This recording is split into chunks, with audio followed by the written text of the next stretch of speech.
Makok Yaodaba Phi Thongdaba Nupi ama Noida sector gi drain da Leiramle Nupi amagi Makok Yaodaba amasung Phi Thongdaba haksang ama Noida gi drain ama da tawgna Leiramba thengna kre haina police na phongdokre Sector 108 ki drain da ngarang ayuk haksang adu tawraga leiramkhebani nupi adugi masak khudakta khangba ngamdre Nupi adu hat pasoidina oiramgani amasung atopa mafam amada mahaki haksang adu maset kya thokna kakthatlaga sector 108 ta mahaki haksang maset sing adu hundok lamba oiramgani haina police na singnare paw adu hek phangbaga mafam adu da team ama khudakta lakhi amasung Autopsy amagidamba haksang maset sing adu hospital da thakre haina sector 39 police station gi officer sing na haike statement amada police na haike tang taruk thatra mathoi lising ani kun mangada sector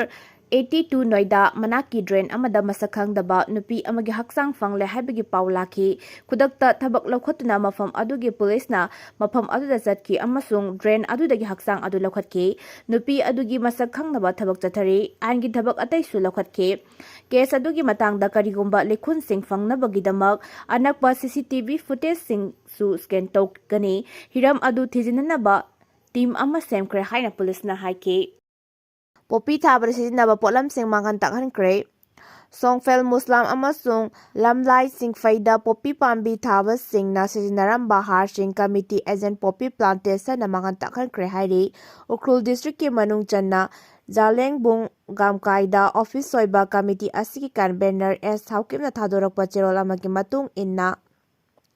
area asida sigumba makhal gi popi thabada sijinnaba potlam sing mangan takhan kibagi thabak matung tarak padasu sathaki gani haibasi popi thariba singna khangadabani committee asina lawrakliba khongthang asida mari leinaba authority search ki lusingba sing amadi miyamna su mateng panguna area asida popi pambi thaduna ba honabada mateng pangbiu haina cherol asina appeal tarakli MAHEIROI ama LEIKHIDABAGI MATANGDA justice dispute taksilakle Arunachal da Sainik MAHEIROI ama LEIKHIDABAGI MATANGDA mahaki imung manung na justice dispute haina taksilakle Arunachal Pradesh Sainik School Ninglokta class 7 tamliba chahi 32 khakta ngairiba MAHEIROI ama LEIKHIDABAGI MATANGDA mahaki imungi miyoi singna justice dispute haina taksinkhre misi asigi matangda leikhidaba MAHEIROI asigi masena senior MAHEIROI singna mahaki manau da otpi naibiba amadi Pubibadagi leikhidabani haina thamlakhiba loinena justice piu haina su demand tauri haksang adu school manungda November amada fangkhibani leikhidrabagi mache Dhanu Lunain Miss Arunachal lisingani kunmari asina video ama tarik 5 da Instagram da post taurakpada mahakna school hanbada society tawbani amadi dormitory da leiba MAHEIROI singna thokiba thodok aduna khongthang asi lahonbani haibagi matangda hairaki October 10 amadi 9 gi MAHEIROI kharana numidang pung 13 taba aduwaida makokta blanket na kuptuna class 10 gi room da puki haina su thamlaki mahaki mopa nupa adu numidang khuding senior MAHEIROI singna toina otpi naibiba Taubibana physically and mentally so ihaina su hairaki CCTV camera footage sa zoom mathong marang khangana pung 5:95 da chatuna classroom amada changlaga note aduda hai mahaki senior singna mahakpu tolerate yamna tawi kari tawgadabano khangdre haina iramki hairi police na thodok aduda chenariba MAHEIROI sing custody da pukhatkre loinana police na case asi makhatana investigation chathari hairi Sangai Festival pangthokpa matang matam sade CSO sing Manipur government na chaliba tha asiga roiba sarukta pangthoknaba thorang toriba Sangai Festival lisingani kunmanga asi yamna matang sade festival asi nampuda pangthoknaba honaban aphaba oiroi haina ipsa pandam akom loop ipa KSA loyal loop kanglamai kil CSK ERDO akil andok MIKHAL TWA gyapun babodi ama oiriba civil society organization kanglei panga thadorakpa cherol amana hairi cherol asi makhatana hairibana haukiba chai lisingani kulhumdoi gi me ahumdagi thokliba irang asina hakthengana awaba nanguna IDP ka hingnabgi lanphamda awaba kaya khanglibani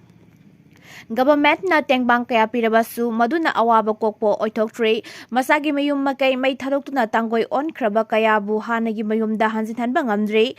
mayumbu kamdauribage haina yengba chatluba fawba ngamdriba awabagi mathakta awaba oiri Churachampurdagi Torbungdagi Moredagi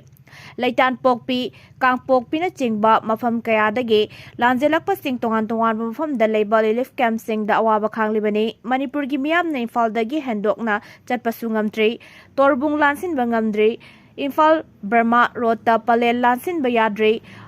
Awang the Infal Dimapur Rota Su Sekmaidagi Henba Yadri, Infal Jiri Rota Su Kaiten Manbidigi Henba Yadri, Government na Kayarak Lakthoklabasu, Tamoy Sengna, Honadabana Mai Papangamdri, Asi Yauna Waraba Tanza, Si Dairang Leite, Hainabag Haki Oina, Siliba Sangai Festival Asi Yamna Matangsa de Pangtokpa Yaroi, Kokomina Lautukliba Sangai Festival, Pangtokpa Yaroi Hairiba Asida CSO, Kangleipaki Member Organization Sing Asina Mapungpana Sawali, Hauzik Oideba Pibam Asida Sigumba Oideba Namtaki Lalong Kayasin Bagi Mahuta, IDP Sing Mayumda Hanzin Bayana Batorang Tawgadabani, National Highway Sing Hang Duna Miyam Chat Payana Basil Le. Thokliba irang asi loisinnaba sinbana government ke asumba thorang oigani nampuda pangthoknaba sinbana afaba oiroi hairi Lanjennaraba singidamak lengkangna kari thorang lokhatli haiba miyamda khangangadabani Federation of Haumi Lanjennaraba singidamakta India lengkangna kari karamba akaknaba program amadi policy paikhalli haibadu miyamda khangalu Federation of Haumi gi cherol amana phongdurakli cherol asina hai Manipur thugaina basinba mifata kharagi ka henba thabakna lamdam asida misimina kaya thogan kre micham kaya gi mayum makai mai thadok pi kre amadi miyoi kya lanjena duna leiriba asi maitei khaktana tana tongan tongan ba furup singi imung kaya da su saiting phangli sahi ani makha hena lanjena duna leiriba IDP singi dama India lengangna akaknaba thabak amata paikhat taba haibasi India ki citizen amada topam thokpra lanjenari basing asigi marakta miyoi kaya ama suicide toba yaukre kaya amana wakhal gi leina naduna leiba yauri masi India lengakna matangsa na akaknaba thausil kaya paikhat tabadagi thokhanbani laikhidraba singa dugi damak India lengakna kari thabak lokhat khrabage karigumba thokliba thodok asi India gi atopa state ta thoklamba oirabadi asumna tawba yaramgadra masina taklibadi India na lamdam asigi India ki citizen amani haina laude takpani IDP sing asibu sasan gumna cheng chak khara tharaga yokpa gumna thamliba asigi nungi oiba wakhalon adu karino karigumba makhatana akaknaba thausil ama puthokpa ngamdrabadi malemgi miyam khangna haifam thoi madunatana Yongnatan yenbagi fibamda thamlabadi India ki citizen amagi wakhalon lamdam sigi miyamda phawraktaba yai athubada thabak oina pangthokpa miyamna ngairi hairakli Khunekta chapa apunbagi wakhan khanba saba mapurupu yoliba maitei sing section biu KKL Lairik heiba saba masana masabu khangbada lamba laitre khanjaba khunekta jatpa leibak nungsiba apunbagi wakhan khanba saba mapurupu yoliba maitei sing section biu amade nakoigi lamchat hongdokpiu haina KKL na phongdorokpaga loinana hingminnariba furup singna su masagi oijaba thina bahonabada maitei buchaiba maitei buhunba khudakta lepkadabani haina kanglaipa kanba loop KKL Manipur na phongdorakli KKL gi secretary general luwangsa yungangkhoi lakpana thadorakpa cherol amana Haukiba numit kharani asida Manipur gi tongan tongan ba furup kharana sinba khana nainabagi mifam kharada maitei singbu lana yengba mijeng kaya amadi ngangsakpa thengnei punba maitei singi marakta su masana masabu maitei ni kaujaduna masagi oiba thiba wangang wafam kaya phongdokpa su thengnei masi aikhoi pumbagi oina laibak thibani Manipur asi ichau yaudaba masagi hauna lonchat lichat kaya semjaduna hingjarakiba amadi hingliba lebakni pikraba lebak asida ngasidi tongan tongan ba furup kayana magi lining lichat janabi kayada hingliba lebakni adubu hairiba lebak asigi masak amadi punsi mahing asibu sagatna bahonarakiba furup ama haiba tarabadi maitei haibadi salai tarekki masa masusing asini haibasidi kakpa yadraba matam khudingda chumduna ta leiraga da bawafamne ngasi lamdam asida hingminnariba furup kayagi wari maru oina maru amadagi hingminnarakhiba ngasina tongan tongan ba furup ama oina sakhanglakpagum tawrakliba furup sing loinana lamdam asida anganba amadi ateng matamda changlaktuna lamdam asida khunda laitaduna lamdam asigi mi oina sakhangkhraba sing asidi lamdam asigi mi oina aikoina sakhangnari makhoi kayagi wari singbul singdi maitegi puwari nainabada masana adumak yaujagadaba wari ngaktani ꯐꯨꯔꯨꯞꯁꯤꯡ ꯑꯗꯨꯒꯤ ꯇꯣꯉꯥꯟꯕ ꯄꯨꯋꯥꯔꯤ ꯑꯃ ꯁꯦꯝꯕ ꯑꯃꯗꯤ ꯅꯩꯅꯕꯒꯤ ꯃꯊꯧ ꯇꯥꯗꯦ꯫ ꯃꯩꯇꯩꯒꯤ ꯄꯨꯋꯥꯔꯤ ꯅꯩꯅꯕꯗ ꯌꯥꯎꯔꯤꯕ ꯐꯨꯔꯨꯞꯁꯤꯡ ꯑꯗꯨꯒꯤ ꯑꯁꯦꯡꯕ ꯃꯁꯛꯁꯨ ꯂꯝꯗꯝ ꯑꯁꯤꯒꯤ ꯑꯄꯨꯟꯕꯒꯤ ꯁꯛꯇꯝ ꯁꯥꯒꯠꯄꯗ ꯃꯌꯦꯛ ꯁꯦꯡꯅ ꯌꯥꯎꯔꯤꯕ ꯃꯈꯣꯏꯒꯤ ꯃꯁꯛꯁꯤꯡꯅ ꯑꯣꯏꯒꯗꯕꯅꯤ꯫ ꯃꯗꯨ ꯈꯪꯗꯅ ꯍꯤꯡꯅꯔꯛꯇ꯭ꯔꯕ ꯑꯃꯗꯤ ꯑꯁꯦꯡꯕ ꯋꯥꯔꯤ ꯋꯥꯈꯣꯡ ꯀꯌꯥꯗ ꯌꯨꯝꯐꯝ ꯁꯦꯝꯅꯗꯨꯅ ꯍꯤꯡꯅꯔꯛꯂꯕꯗꯤ ꯀꯩꯗꯧꯅꯨꯡꯗ ꯅꯨꯡꯁꯤ ꯆꯥꯟꯅꯅ ꯑꯄꯨꯟꯕꯒꯤ ꯁꯛꯇꯝ ꯉꯥꯛꯅ ꯍꯤꯡꯃꯤꯟꯅꯕ ꯉꯝꯂꯣꯏ꯫ ꯉꯁꯤ ꯐꯥꯎꯕꯗ ꯃꯩꯇꯩꯁꯤꯡꯅ ꯍꯤꯡꯃꯤꯟꯅꯔꯤꯕ ꯐꯨꯔꯨꯞ ꯑꯃꯠꯇꯕꯨ ꯇꯥꯊꯤ ꯇꯑꯣꯏꯅ ꯍꯟꯊꯅ ꯌꯦꯡꯕ ꯑꯃꯗꯤ ꯊꯧꯑꯣꯏꯗꯕ ꯑꯃꯠꯇ ꯇꯧꯗꯦ, ꯇꯧꯐꯝꯁꯨ ꯊꯣꯛꯇꯦ꯫ ꯑꯗꯨꯕꯨ ꯃꯩꯇꯩꯁꯤꯡꯒꯤ ꯄꯨꯟꯁꯤ ꯃꯍꯤꯡ ꯑꯃꯗꯤ ꯃꯩꯇꯩ ꯐꯨꯔꯨꯞꯀꯤ ꯆꯠꯅꯕꯤꯗ ꯁꯤꯡꯅꯔꯛꯄ ꯊꯧꯑꯣꯏꯔꯛꯇꯕ ꯑꯃꯗꯤ ꯂꯝꯗꯝꯁꯤꯒꯤ ꯑꯄꯨꯟꯕꯗ ꯁꯤꯡꯆꯦꯞ ꯊꯥꯔꯛꯄ ꯀꯌꯥꯗꯒꯤ ꯃꯁꯥ ꯉꯥꯛꯊꯣꯛꯆꯅꯕ ꯊꯕꯛ ꯀꯌꯥ ꯄꯥꯡꯊꯣꯛꯇꯨꯅ ꯂꯩꯕ ꯃꯩꯇꯩꯅꯤ꯫ ꯂꯥꯏꯕꯛ ꯊꯤꯕꯗꯤ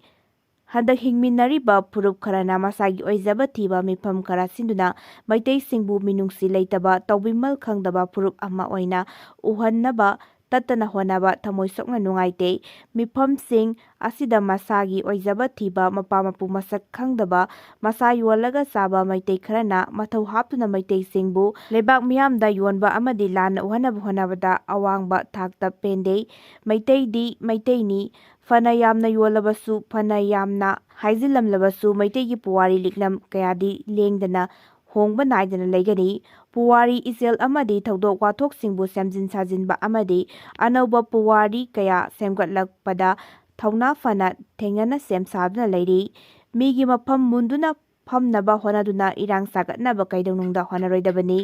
ꯆꯥꯟꯅꯗꯕ ꯄꯨꯋꯥꯔꯤ ꯀꯌꯥ ꯁꯦꯝꯒꯠꯇꯨꯅ ꯃꯩꯇꯩꯒꯤ ꯄꯨꯋꯥꯔꯤꯕꯨ ꯃꯔꯤꯡ ꯃꯔꯥꯡꯍꯟꯕ ꯀꯩꯗꯧꯅꯨꯡꯗ ꯍꯣꯠꯅꯔꯣꯏꯗꯕꯅꯤ꯫ ꯃꯩꯇꯩ ꯂꯥꯏꯔꯤꯛ ꯍꯩꯕ ꯁꯥꯕ, ꯃꯁꯥꯅ ꯃꯁꯥꯕꯨ ꯈꯪꯕꯗ ꯂꯝꯕꯥ ꯂꯩꯇ꯭ꯔꯦ ꯈꯟꯖꯕ, ꯈꯨꯟꯅꯦꯛꯇ ꯆꯠꯄ, ꯂꯩꯕꯥꯛ ꯅꯨꯡꯁꯤꯕ, ꯑꯄꯨꯟꯕꯒꯤ ꯋꯥꯈꯜ ꯈꯟꯕ ꯁꯥꯕ ꯃꯐꯨꯔꯨꯞꯄꯨ ꯌꯣꯜꯂꯤꯕ ꯃꯩꯇꯩꯁꯤꯡ ꯆꯦꯛꯁꯤꯟꯕꯤꯌꯨ ꯑꯃꯗꯤ ꯅꯈꯣꯏꯒꯤ ꯂꯝꯆꯠ ꯍꯣꯡꯗꯣꯛꯄꯤꯌꯨ꯫ ꯅꯈꯣꯏꯒꯤ ꯂꯝꯆꯠꯁꯤꯡ ꯍꯣꯡꯗꯣꯛꯇ꯭ꯔꯕꯗꯤ ꯃꯄꯣꯛ ꯈꯨꯗꯤꯡꯗ ꯃꯩꯇꯩꯁꯤꯡꯅ ꯅꯈꯣꯏꯕꯨ ꯉꯥꯛꯄꯤꯔꯣꯏ꯫ ꯑꯃꯔꯣꯝꯗ ꯐꯨꯔꯨꯞ ꯃꯁꯦꯜ ꯃꯔꯛꯇ ꯑꯃꯅ ꯑꯃꯗ ꯅꯨꯡꯁꯤꯅꯗꯅꯕ ꯍꯨ ꯀꯥꯝꯁꯤꯟꯕ ꯈꯨꯗꯛꯇ ꯂꯦꯞꯀꯗꯕꯅꯤ꯫ KKLꯅ ꯃꯇꯝ ꯈꯨꯗꯤꯡꯃꯛꯇ ꯐꯨꯔꯨꯞ ꯃꯁꯦꯜ ꯅꯨꯡꯁꯤ ꯆꯥꯟꯅꯅ ꯍꯤꯡꯃꯤꯟꯅꯗꯨꯅ ꯑꯄꯨꯟꯕ ꯃꯅꯤꯄꯨꯔ ꯑꯃ ꯁꯦꯝꯒꯠꯅꯕ ꯁꯦꯝ ꯁꯥꯗꯨꯅ ꯂꯩ꯫ ꯑꯇꯣꯞꯄ ꯐꯨꯔꯨꯞ ꯑꯃꯠꯇꯕꯨ ꯌꯦꯡꯊꯤꯕ ꯂꯩꯇꯦ꯫ ꯁꯣꯁꯤꯌꯦꯜ ꯃꯤꯗꯤꯌꯥꯗ KKNꯕꯨ ꯂꯥꯟꯅ ꯎꯍꯟꯅꯕ ꯍꯣꯠꯅꯕꯗ ꯈꯨꯗꯛꯇ ꯂꯦꯞꯀꯗꯕꯅꯤ꯫ ꯂꯣꯏꯅꯅ UMPCꯅ ꯇꯣꯉꯥꯟ ꯇꯣꯉꯥꯟꯕ ꯃꯤꯐꯝꯗ KKLꯕꯨ ꯄꯟꯗꯨꯅ ꯆꯩꯕ ꯈꯨꯗꯛꯇ ꯂꯦꯞꯄꯨ꯫ ꯃꯁꯤꯅ ꯃꯈꯥ ꯇꯥꯅ ꯄꯥꯝꯗꯕ ꯊꯧꯗꯣꯛ ꯊꯣꯛꯂꯛꯂꯕꯗꯤ UMPCꯅ ꯃꯩ ꯆꯨꯕꯅꯤ ꯍꯥꯏꯅ ꯂꯧꯒꯅꯤ ꯍꯥꯏꯅ ꯆꯦꯔꯣꯜ ꯑꯁꯤꯅ ꯃꯈꯥ ꯇꯥꯔꯛꯂꯤ꯫ ꯕꯪꯒ꯭ꯂꯥꯗꯦꯁꯇ ꯃꯤꯈꯜꯒꯤ ꯀꯦꯝꯄꯦꯟ ꯍꯧꯒꯠꯂꯛꯄꯗ ꯏꯔꯥꯡ ꯊꯣꯛꯈ꯭ꯔꯦ꯫ ꯃꯊꯪ ꯆꯍꯤꯒꯤ ꯐꯦꯕ꯭ꯔꯨꯋꯥꯔꯤ ꯊꯥꯗ ꯄꯥꯡꯊꯣꯛꯀꯗꯧꯔꯤꯕ ꯕꯪꯒ꯭ꯂꯥꯗꯦꯁꯀꯤ ꯄꯥꯔꯂꯤꯌꯥꯃꯦꯟꯇꯔꯤ ꯏꯂꯦꯛꯁꯟꯒ ꯃꯔꯤ ꯂꯩꯅꯅ ꯀꯦꯝꯄꯦꯟ ꯆꯠꯊꯕ ꯍꯧꯒꯠꯂꯛꯄꯗ ꯇꯣꯉꯥꯟ ꯇꯣꯉꯥꯟꯕ ꯃꯐꯝꯁꯤꯡꯗ ꯏꯔꯥꯡ ꯊꯣꯛꯈ꯭ꯔꯦ꯫ ꯆꯤꯇꯥꯒꯣꯡꯗ BNPꯅ ꯅꯣꯃꯤꯅꯦꯠ ꯇꯧꯕ ꯃꯤꯔꯦꯞ ꯑꯃ ꯃꯤꯈꯜꯒꯤ ꯀꯦꯝꯄꯦꯟ ꯆꯠꯊꯔꯤꯉꯩꯒꯤ ꯅꯣꯡꯃꯩ ꯀꯥꯞꯂꯝꯂꯦ꯫ ꯀꯣꯃꯤꯂꯥꯗꯅ ꯑꯇꯣꯞꯄ ꯃꯤꯔꯦꯞ ꯑꯃꯒꯤ ꯃꯌꯨꯝ ꯃꯩ ꯊꯥꯔꯝꯂꯦ꯫ ꯆꯤꯇꯥꯒꯣꯡꯗ BNPꯒꯤ ꯃꯤꯔꯦꯞ ꯑꯣꯏꯒꯗꯧꯔꯤꯕ ꯏꯔꯁꯥꯗ ꯎꯜꯂꯥꯍꯒꯤ ꯏꯂꯦꯛꯁꯟ ꯀꯦꯝꯄꯦꯟꯗ ꯑꯦꯇꯦꯛ ꯆꯠꯊꯔꯛꯈꯤꯕꯒꯤ ꯊꯧꯑꯣꯡꯕꯨ ꯏꯟꯇꯔꯤꯝ ꯒꯚꯔꯟꯃꯦꯟꯠꯅ ꯑꯀꯟꯕ ꯃꯑꯣꯡꯗ ꯀꯟꯗꯦꯝ ꯇꯧꯈ꯭ꯔꯦ꯫ ꯆꯤꯐ ꯑꯦꯗꯚꯥꯏꯖꯔꯅ BNPꯒꯤ ꯃꯤꯔꯦꯞꯇ ꯅꯣꯡꯃꯩ ꯀꯥꯞꯂꯝꯂꯤꯕ ꯃꯤꯑꯣꯏ ꯑꯗꯨ ꯐꯥꯅꯅꯕ ꯁꯦꯀ꯭ꯌꯨꯔꯤꯇꯤ ꯐꯣꯔꯁꯇ ꯌꯥꯊꯪ ꯄꯤꯈ꯭ꯔꯦ꯫